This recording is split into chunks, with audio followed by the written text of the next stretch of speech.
want to talk to you about perfectionism. Why people feel the need to be perfect, to try to achieve perfectionism. Where does it stem from? And how do we overcome that to set ourselves up for success? So ask yourself first, are you a perfectionist? A lot of times perfectionism goes hand in hand with OCD. Not always, but a lot of times. Perfectionism is an illusion, and it's a form of control that sets us up for failure. Often it stems from harsh criticism, neglect, or abuse in childhood. What it does is create an external appearance that we want other people to see, but really deep down, we're hurting. We're still that injured child that was told we weren't good enough, that was told, maybe if you lost weight, you'd be more popular at school. Who knows what your script is? But the point is, a perfectionist, it's never achievable, it's never attainable, because there's always better, right? So it's a harsh thing, and it's really self-torture.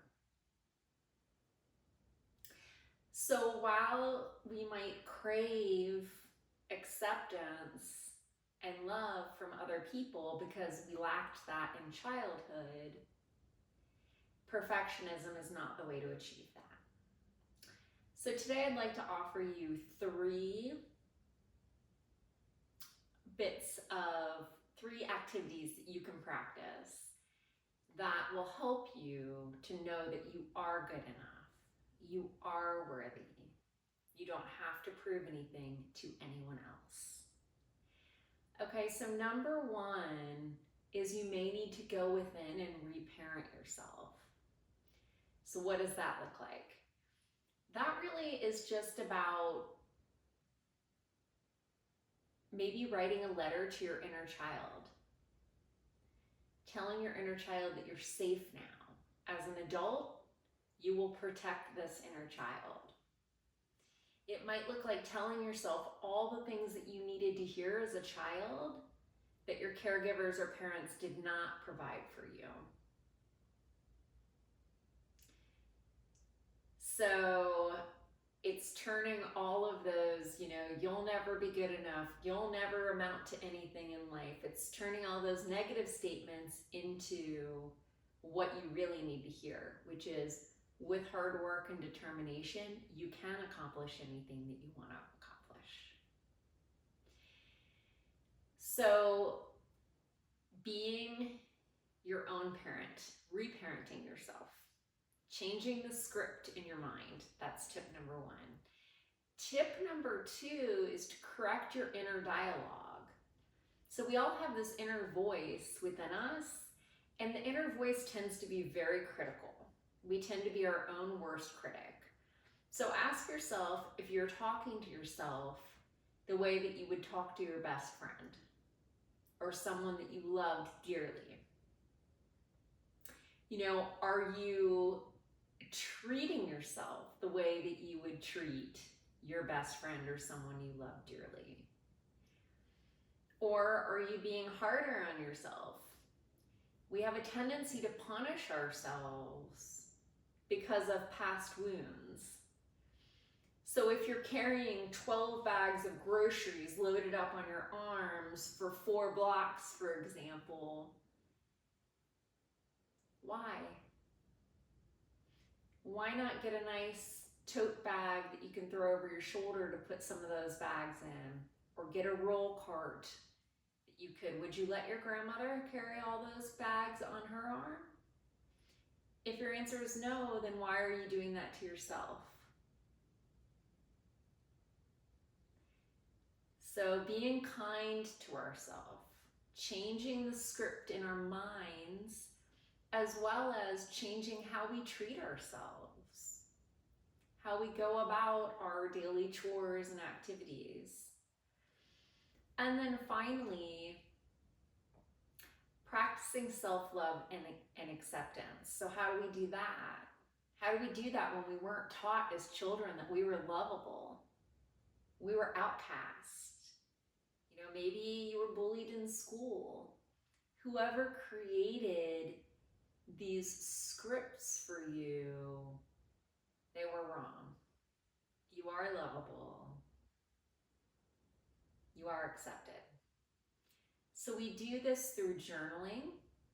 Journal your feelings, journal back to your childhood, journal where you are now, journal when you get triggered, journal your greatest strengths, focus on those strengths, journal what your best friend would say that your greatest traits are,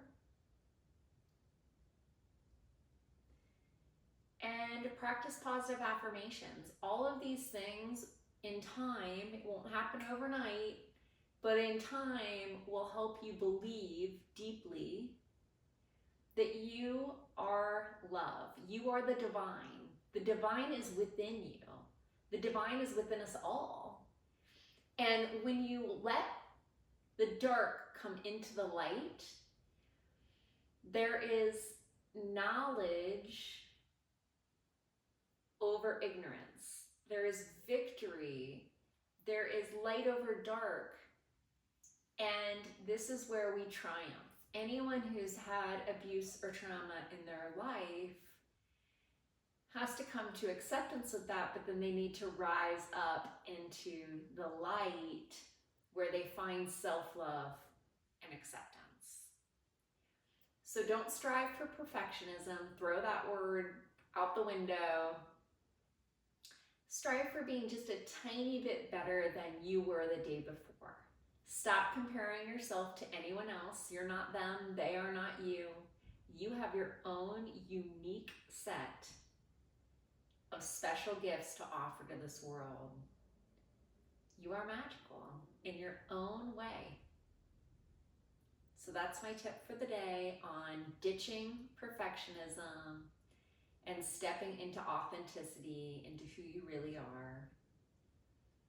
In case no one has told you yet today, you are amazing. Thank you to those who have subscribed. If you haven't yet, please hit that little button.